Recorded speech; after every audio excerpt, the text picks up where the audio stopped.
Good morning, everyone. Good afternoon, good evening, wherever you are, and welcome to this week's Weekly Energy Boost. My name is Elisheva, and I am here this glorious Monday morning with David, and we are here to talk about transforming weakness into strength. And we were discussing how we take a little umbrage with the word weakness. And we're going to break down, I'll be sure to break down what that means for me. There's a reason it's pushing my buttons, and let's discover it together on Weekly Energy Boost. Every week, we aim to provide our listeners with the most practical and powerful tools to navigate the coming 7 days, providing a kind of spiritual weather forecast that shows you the tips and tricks and tools and wisdom. And also through examples, through stories, and through practical iterations, we give you the way to really make the most of the coming week. We always share what's happening because when you know what's happening, you can do something about it. And this is one of those weeks in which the universe has the tendency, let's say, to propel us into an exposed state or a vulnerable state. We're also entering today the new moon of the month of Aquarius on the Kabbalistic calendar. So today is an especially powerful day for setting goals, for using your spiritual prowess in a way that maybe you don't normally, making that effort because it creates an imprint, creates a mold for you to fill through the entire month. So we want to be extra cognizant of that as well. But looking at the signature qualities of Aquarians, they're not very vulnerable. That's one way to say it. They're not typically, they tend to come across as infallible, really untouchable, almost unrealistic, right? What does? Aquarians. Aquarians. They have this sort of, they're hovering in a reality just slightly above the rest of us where they really aren't touchable. They're, nothing bothers them. They're going to be okay. And what the Kabbalists explain that one of the reasons for that is that they have a kind of icy exterior, most of them, not all of them, but that icy exterior, like the rings of Saturn, which is the pattern that the planet that controls them, they create a safe distance between them and other people, between them and vulnerability and vulnerable situations, so that they don't have to expose their weakness. And that's the energy of the month that we're coming into is, what do we learn about Kabbalistic astrology is that if you want to do your work this month, you do the opposite of the tendency. So first of all, if the tendency is to be cold and aloof and distant this month, we want to make sure that we are being more connected, relating more to people, opening up, having an open heart, being more vulnerable. And at the same time, we have this weekly energy that's coming in that's telling us, listen, if you want to fulfill your soul's mission, if you want the fulfillment that you're destined for, you have to break yourself down a little bit. You have to humble yourself. You have to be, if you're not you in your day-to-day life, if you have the masks or the personas, the shells that you wear in different areas of your life, you're not actually fulfilling your mission in the world. You're not here to be fake. You're not here to be an actress or an actor. You may that may be your profession, but that's not your purpose in being born and being put on the planet. Our purpose is to reveal, as we said last week, the greatness of our soul. But if you're pretending along the way, pretending to be strong, pretending to be untouchable, infallible, if you're pretending, and I think that this is a bit of the Aquarian issue, is that because they're pretending, they're never really dealing. And that's the danger with having that strong, stoic, nothing can touch me, untouchable front, is that you're never actually doing the real work.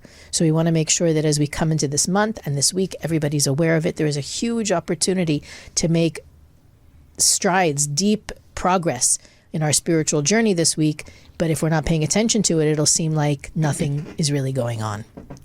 As part Aquarius, I'm listening to you, and the icy rings of Saturn. First time, actually, I think it's the first time I heard that. Really? Yeah. That's like the distance, keep space, don't get too close to the planet. I love it because I relate to it.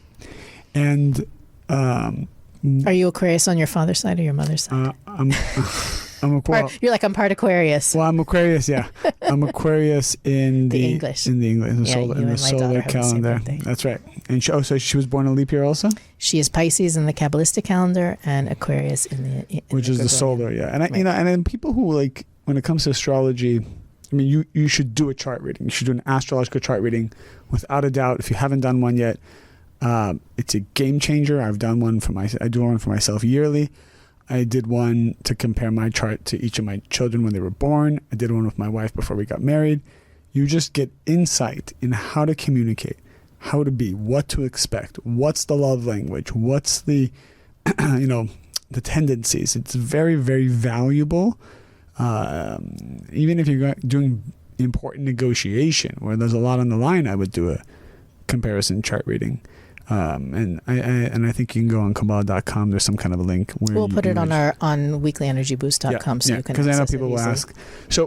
So that just that aside, you think the way that the moon controls the waves of the ocean, right? If the moon can affect the ocean, why can't the moon affect our emotions and our feelings and the water that's in our body, which we're majority made up of water, right? So there's a stirring that happens with the moon and the various planets, just on a scientific level. All right, so forget even about the spiritual level.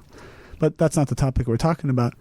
I wanted to talk about something practical that I do that is related to this topic, because this week's energy also has to do with a process of when you leave one level to another level. And often when you're going from one level to another level, there has to be a transformation that occurs. There has to be some kind of shift in your consciousness in order to hold the light of the next level. The reason why, and that shift often happens with pain. Because what pain does is it forces us to surrender something old to allow something new in. So pain forces us to surrender something old, an old way of thinking, an old way of acting, old pattern of behavior patterns, old way of escaping. We're forced to let go of mediocrity to allow greatness in, at least whatever is greatness of the next level. And this is the week that the energy and the support of shifting from one level to another comes. And it's important to have this support, because without the support, which we tap into now for the whole year, without the support, the process could take longer, but also could be more painful. And the practical thing I do is, when I'm always asking the Creator, help me go to my next level with mercy and with wisdom. Like, reveal to me the way to do it, that I don't have to be dragged to the next level. And it works remarkably well, because I've noticed when I am conscious of that and I ask for that, because all you got to do is ask out loud, right? The way I do it is I speak out loud, not in my head. It's more powerful.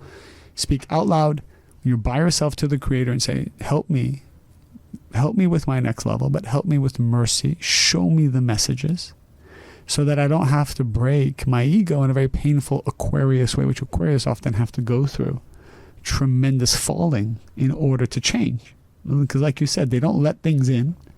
And so the pain has to be so great that it breaks even the icy rings, as you say. So this is the week that we get the antidote of the stubborn Aquarius energy. And so what does that mean for each one of us? Number one, it always gets darker before the next level. And why does that happen? Because it needs to kill off, the darkness needs to kill off our ego. Because you can't bring the old ego into the new life. That's one thing. You got to let go of the old way of doing things in order to get into your next level. Someone's being promoted from a manager to a director, or a director to a VP, or a VP to a C level. And in each level, you have to be responsible for more people, responsible for a bigger P&L, responsible for a bigger vision. You can't bring the old style of doing stuff. And I've seen this many times. Often people graduate or they want to be promoted. You know, everyone wants to be the boss, right? But oftentimes you see that they're very good at one level. They're a very good manager, but when they become a director, they fail. Or they're a very good director, but when they become a vice president, they fail because you're bringing the old way of doing stuff with you, as opposed to truly waiting for the time where the Creator is elevating you because you've gotten to that consciousness already. And, you know, all of us, we just kind of want stuff right away without the process. Now, you can accelerate your process, obviously, by putting in the work, but be careful of getting things too soon, because this is worse. The worst thing is to get something too soon. Better to be slow at getting stuff than getting things too fast in many cases. What does that mean? How could you get something too fast? Well, we know that the Creator obliges our desires. So if I say I want something, I don't know, let's say there's a relationship that you want, and you don't really care if it's right for you or not for you, you just want it. You know, you want something so bad, like a kid who wants something. And if you ask enough, the Creator will say, okay, well, you know, it's not the right time, but you're almost like forcing my hand. And so you receive it. But then it destroys you. There's a story of the great Kabbalist, the Ari, who was sitting with his students, and they were asking to reveal a secret that they weren't ready to hear. But there's a rule that if somebody asks their spiritual master over and over again, the master has to share. Even if the master feels it's not the right time or the student isn't ready to hear, if you keep asking, the master has to share. So they kept asking and the master shared. And it was the secret of the splitting of the sea, of the consciousness of splitting of the sea. Anyways, the students weren't ready to hear it. And as a result, there was a death that occurred because there's so much energy that was revealed, but the vessel wasn't there to hold it. So we have to be careful. We have to ask ourselves, do I have the vessel to hold this? And instead of trying to grab at the energy, what you should focus on is the building of the vessel, building your certainty, putting in the hard work, overcoming your negativity, overcoming your fears. This is what builds vessels. This whole world is preoccupied not with building of the vessel. They're preoccupied with, how do I grab the energy as fast as possible? I want that trophy. Give me the energy. And they don't realize they didn't put in the work.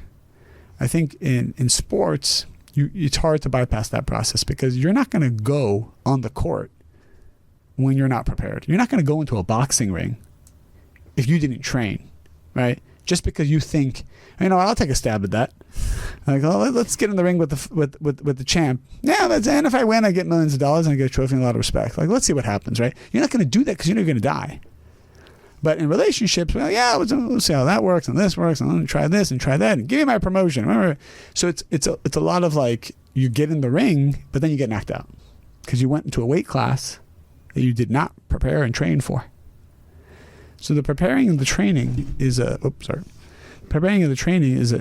very important thing, and this is the week that supports us it supports and it protects us not to go to the next level too fast, too soon, which is very dangerous, but also to help us get to the next level without the pain and suffering, to give us the wisdom, the consciousness of how to do that. How's that connected to being vulnerable? It almost sounds like you're saying getting in the ring without being prepared would be, you'd be vulnerable, you'd be exposing yourself. Don't do that. Make sure that you're rough and tough and ready to go through the battle. And I have many of my students who are listening right now saying, that's the exact opposite of what you told me to do last week. Sometimes I say, just get in the ring, get knocked out, and learn your lesson. Right? Don't we say that? And it all depends on what your correction is. Those who are just anxious to be done with stuff and to go to their next level, just anxious to get something new, they need to hold back and wait for the Creator to take them there. Then there's the people who just love going in the loop. That's what I call the loop. Always in the loop, talking about the same thing over and over again. Analyze this, analyze from that side. Let's talk about it. Let me ask 97 more opinions. They don't move. What they need to do is get in the ring with the champ, see how hard the champ hits, and then learn how to train to prepare for that. Sometimes you need to know how hard the champ hits. And once you get hit, you're like, okay, that's how hard he hits. Oh, that's how good he is or she is. Now let me go train for that. But if you don't know, you don't even know what to train for, right? So it's both sides. And it all has to do with what kind of person you are. Most people that I know are the loop-de-loop people. I would say it's a 90-10. 90% of people overanalyze everything because that's their comfort zone, and it's an excuse not to go to the next level. It's an excuse not to fail or put themselves in a vulnerable position of failing. Mm-hmm. Right? No, people don't want to feel like embarrassed or rejected. To mitigate the risk. Let me see it from every angle. Let me work out every possible outcome, and so I don't take any risks. And I agree with that. And that's how it is. And then there's the other people who are just trying to get to the next level and bypass the process. And these are people, they get in trouble a lot because they're taking what is not theirs too soon. Either it's theirs, but it's too soon, or it's not theirs, and they're taking it when they shouldn't be. But I think that you brought up, without realizing it, one of the most important prerequisites for not only transforming weakness to strength, but really living a life where you're okay with being vulnerable, is you got to know yourself. It starts with really being honest with yourself about where you're at, what you're doing, what you need. And if you don't know your tendencies, are you the analytical one or are you the one who just grabs and jumps? It's going to be really hard to do that work. So in order to live, I'm going to do it backwards. Weakness we might associate with vulnerability. Vulnerability means I am willing to be my authentic self at all costs. That doesn't mean you say what you think without filtering it. Sometimes people think, being unapologetically me means telling you like I see it and not worrying about how you think. No, it still means being sensitive and compassionate and kind, but not doing anything that's out of alignment with you and your values and your truth. And it's important to know your own story. It's important to know your gifts and your garbage. It's important to be real with who you're at. And sometimes, by the way, that's the work that we do with students, is we help them see who they are. Sometimes people don't even know what they want, right? They're just on a hamster wheel thinking they're moving forward toward what they said someone told them that they should want. Part of our work with students one-on-one is helping them identify and recognize who are they really and what do they want really, and then moving towards that. But if you aren't clear on what kind of person you are and what's important to you and how you can operate, you won't be able to identify your strengths or your weaknesses. So it's kind of a moot point. The easiest way to move from weakness to strength, and I said I take umbrage with the word weakness because it already gives whatever you're talking about a negative spin. If you're weak, that's a negative thing. But that's why I say I think we're really talking about being vulnerable. That, if you happen to know that you're a judgmental person, this is my favorite example or favorite illustration. You know that you have the tendency to judge people. When I say judge people, I don't mean for what they're wearing or how much money they have. I mean on a deeper level, like how dare they, who do they think they are, going into stories and movies about what's fair and what's right and all that stuff. So you can be around someone that you judge and be brown-nosing, being the nicest person, being so sweet and caring. If you're judging them on the inside, energy doesn't lie, right? That's part of being real with who you are, being able to say, you know what, I really judge this person. Maybe I should work on it, right? Not just covering it up, not just pretending that you're pristine and clean and clear. I mean, it depends on the situation. I'm not sure I would go to your boss and say, listen, I'm judging you for the decisions that you made. I think you should have done it differently. There's a way and a time and a place to say something like that.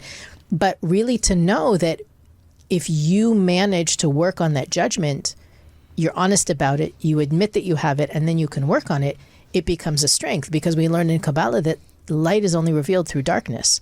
Right? If you have an amazing day where nothing goes wrong or frustrates you or upsets you or you don't experience any bumps in the road, you also didn't reveal very much light that day.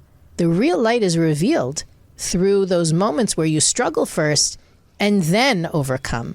and then rise above, and then find the proactive way to handle it. But if you don't get a little bit reactive, you can't get a little bit proactive.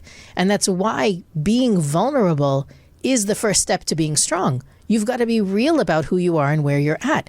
And the way to do that in a more holistic way is to find one or two people to be authentic with, to be vulnerable around, to let them see who you really are. And that's one of the things I find a lot in relationships. When I work with people, I find that even in people that have been married 20 years, they're not being their authentic self with their partner. They're being the person that, doesn't rock the boat, or it's just easier this way if I'm not honest or direct or upfront about how I feel or what I think or what I'm really doing. And again, they're wearing this mask and this costume that isn't in alignment or authentic to who they are. And both people are miserable. I actually remember, it's not the case with this particular couple, but I think I even shared this example once last year, that I know somebody who she really wanted to ask her husband if it would be okay with her that if it would be okay with him that they didn't watch the news before they went to sleep at night. David, you listening to this one? I am. So she wanted to ask her husband, if they could either watch something else or read a book or just do something a little bit less hostile, right? She felt that the news was like very upsetting to watch before you go to sleep. But she didn't want to bother him. And she didn't want to start something, and she didn't want to, it's not that big of a deal. I'd rather save my personal request for something that's a big deal. And we talked about it and how she has nothing to risk and nothing to lose. The worst case is he says, no, I like my news before I go to sleep. We're going to keep watching it, which is exactly the state that she's in right now. So what's the risk? So she did it. And you know what he said to her? I'm only watching the news because you're reading your book. I didn't have anything else to do, so I thought I'd just pass the time until you're ready to turn the lights off. Totally. What do you want to do? Let's do something else. So that desire to come off as I don't need anything, or I'm okay, or you're in charge, or whatever you need, or I'm not gonna have any needs or wants unless they're really important or necessary. What's that whole facade for? And by the way, their relationship is a healthy, loving. I do think that they are authentically transparent and with each other. Like it's not that kind of relationship. But at the same time, we have these shields that we put up to prevent us from conflict or whatever else it is, when really it's fake, and so are we. And by not being our authentic selves, we're actually causing ourselves to miss out on some sort of connection or love or growth. And so part of the stepping into that, being able to be vulnerable, being able to be myself and not worry about the embarrassment or feeling bad or having needs or all those other things, at the end of the day, it can only lead to better than where we're at. That's really the bottom line of that road to vulnerability becoming a strength. It's win-win. And yes, you may have to be willing to be embarrassed or look silly or needy or selfish even, but the risk is worth the reward. As you were saying that, I was thinking about, I'm on my 10th year of marriage, but I would say that probably the biggest missed opportunity I felt I had maybe the first 5 years was feeling that the spiritual thing to do was not talk less, right, about things that you're feeling and your challenge, and actually only in the latter half realizing how powerful it is, as long as you're not a victim, you're not taking it personally, and you're not complaining, to just share your desires and what you feel about stuff. And I think it was I don't regret it, but I'm just saying, looking back, I'm like, wow, how different it could be, and how much more you can glean out of the relationship by talking about it. Because I think, especially, I'm married to a Pisces as well. It's like a Pisces fest, right? It's just kind of, it's what do you want? I don't know. What do you want? No. Whatever you want. I don't mind. I'm good. I'm good. What do you want? It's fine. Let's watch that. But actually say, you know what? I love this. I don't like that. But I'm fine with doing it, right? It's to be open and share. And for those who are listening, and you're in a relationship, doesn't matter what stage you're at, we're probably only communicating 5% of what we should be.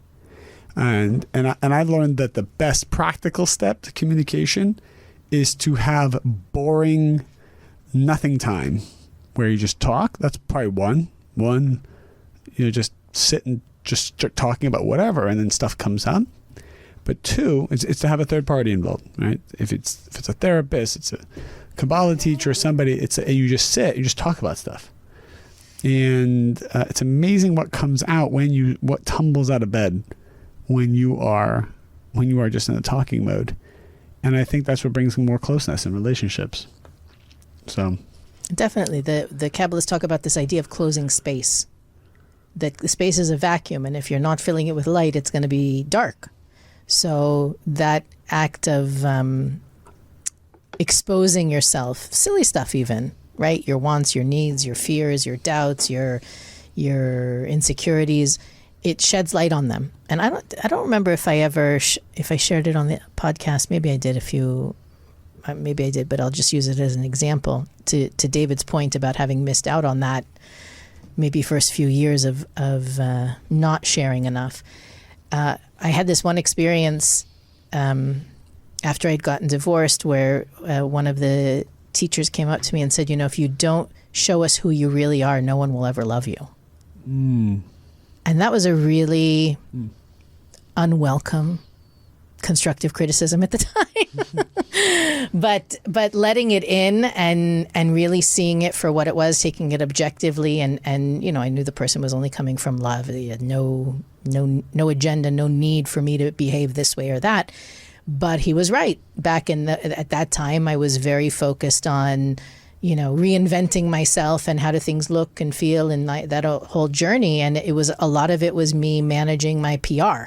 Right now that this is my new status. How do I feel and how do I look and how do I sound and who's thinking about it or not thinking about it? It was a very confusing time. But he actually really helped me. What's the word? Almost come out of that.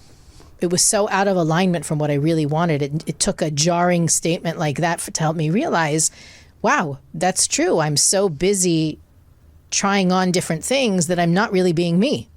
Trying different, I remember I was going to concerts and I was doing really cool, fun stuff, like very adventurous and sort of letting off some steam, and it was a great time, but it was also not really me. Like I wasn't really thinking, am I enjoying myself? Am I having deep conversations with the people? No, I'm just getting out. I'm being out. I'm going out. I'm doing things. And even though some of those things were all night studies with teachers of my colleagues, and but it was a lot of actions and not really connecting with anybody on a meaningful level. So it really helped me to see that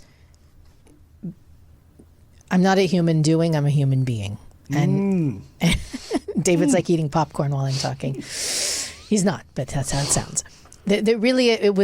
Part of our spiritual journey is to be genuine, is to that we always talk about expressing your unique soul.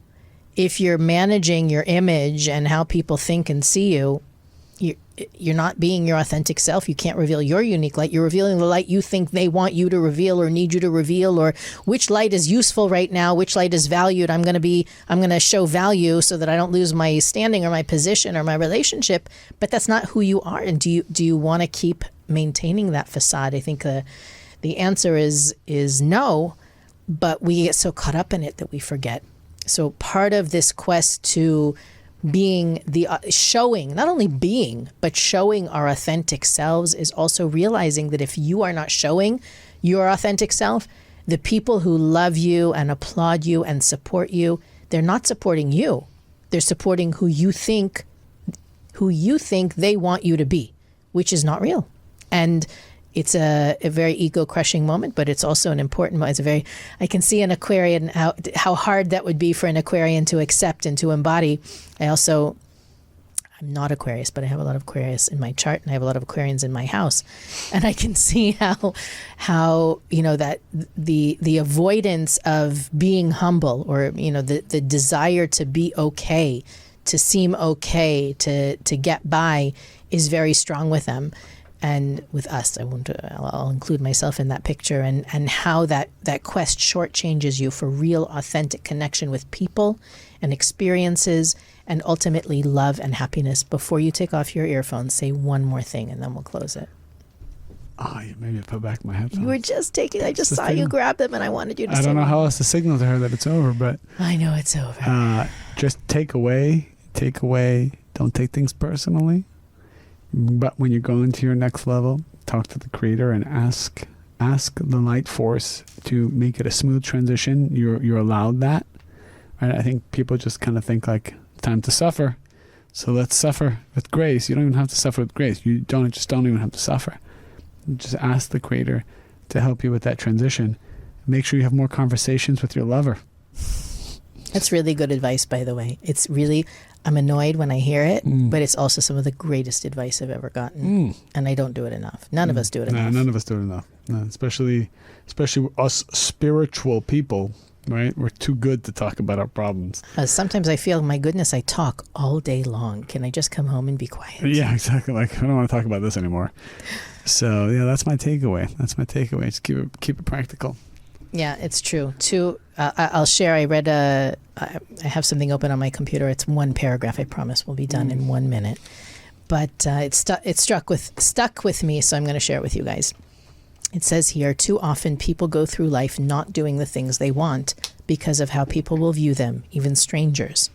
You are never going to get adoration or acceptance from everyone, nor should you strive for it from anyone other than yourself and the Creator. Sometimes people will judge you or misunderstand you, and that's okay too. It's going to happen. Know that every time you feel the sting of embarrassment, your ego is being chipped away, allowing for more blessings to come into your life. And that, for me, as somebody who's put out there and puts themselves out there often, it's always a thing. I actually remember, this is really the last thing I'm going to say, that a few weeks ago I got a message from one of our listeners who was sharing that they heard something that we said a couple months ago on one of the episodes, and it was so powerful and so profound, and it sent them into like this positive spiral of appreciation for the wisdom of Kabbalah and what we do and the Kabbalah Center and this, just everything. And I responded saying that particular thing that he shared that was so impactful for him, I actually listen to every episode multiple times during the week. Helps me. Sometimes people say, well, what you said yesterday, I completely forget about it the moment it's out of my mouth, and it helps me. I learn how to be better at what I do, and I learn from David and all of our guests and everything. So I do listen, and I had listened to it, and I was like, oh, I can't believe I said that. It made me sound so like, I don't know, it just made me sound bad. I can't believe I shared it. And then, of course, I had my higher self respond to that thought with, if it helps one person, it was worth it. If one person benefits from me sharing that, it doesn't matter how I looked or how I sounded. And it was exactly that point that he said made him realize and understand. And so it was just funny how the universe showed me that there was at least one person. In my moment of vulnerability and sharing, at least one person benefited, so it was worth the whole ordeal. Weekly Energy Boost is available on all podcast platforms, YouTube, Facebook, and Instagram.